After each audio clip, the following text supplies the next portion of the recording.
Ready? 5 seconds. Start. As many honorable members have remarked, the President's address this year has been much more than a mere formal address. It is not a mere outline of the business before this particular session or during the year.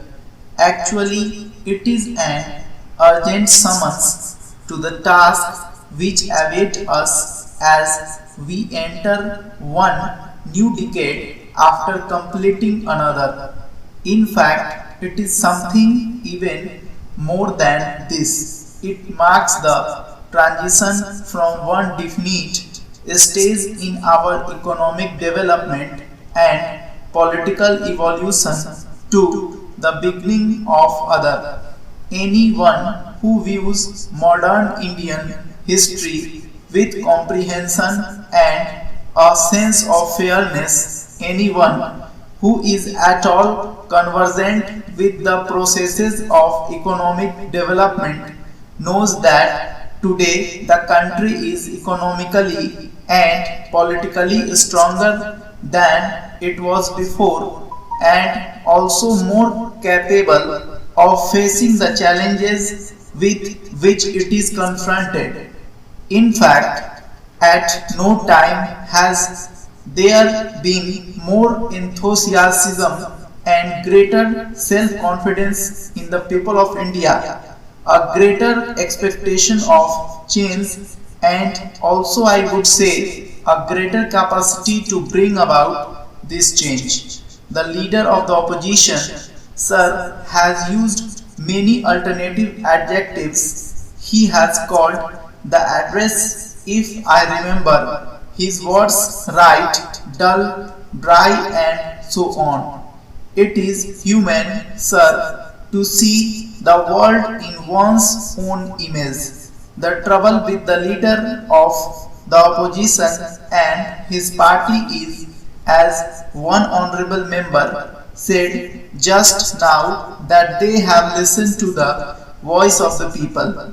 They have ceased to notice the urge and fervor which is so evident not only to our countrymen but to the many people who have been visiting us from different countries from all parts of the globe in recent months. But they, sir, have unfortunately fallen out of step and got so far behind that they are under the illusion that there is no progress at all. The honorable members has alleged that we are, or perhaps I am obsessed with the idea of toppling state governments. I presume he has in mind Bihar and Uttar Pradesh. New Sir, Bihar is his home state, and I do not know whether he has some grievance against the ending of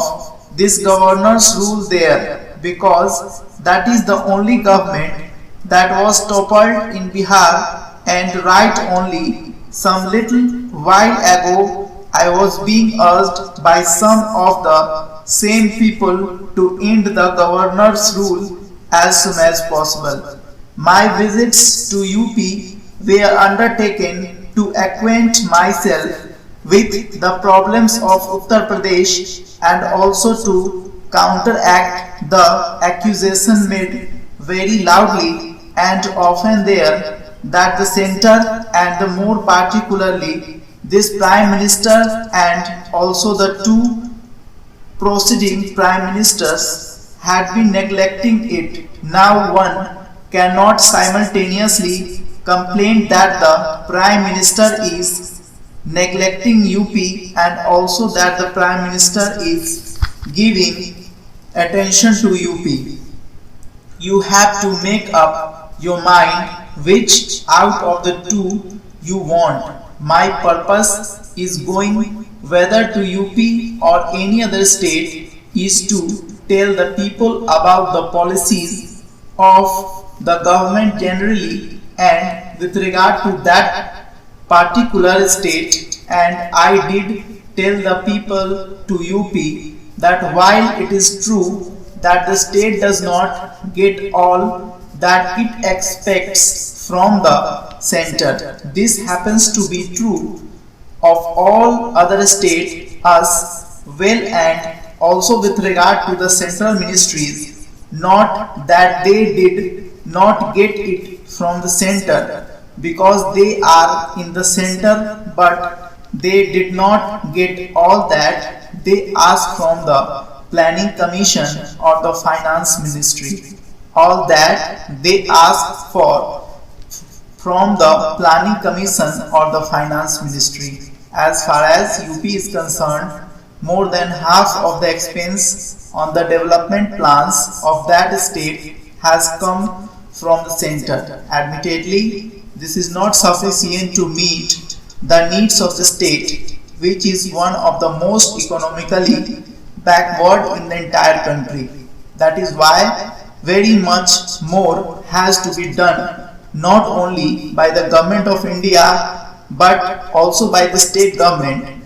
But the picture that is being painted here, if I may use the word, was rather a romantic one, which was perhaps because of the nature of the honorable leader of the opposition, but I do not know what picture was conjured up before the other members. But anybody who did not know the situation and who was listening to him might have got away with the impression that from the helicopter I was flying in, I was busy shooting down all the politicians who were opposed to me. The only reply that I can make to this is, if there was anybody who toppled the previous government there, it was the leader of that government himself. One of the amendments moved here speaks of totalitarian methods. That is indeed a most extraordinary statement, and it shows a certain lack of knowledge of how totalitarian governments have acted in the past or are acting today. I think it is crystal clear not only from my words but from my actions. Stop.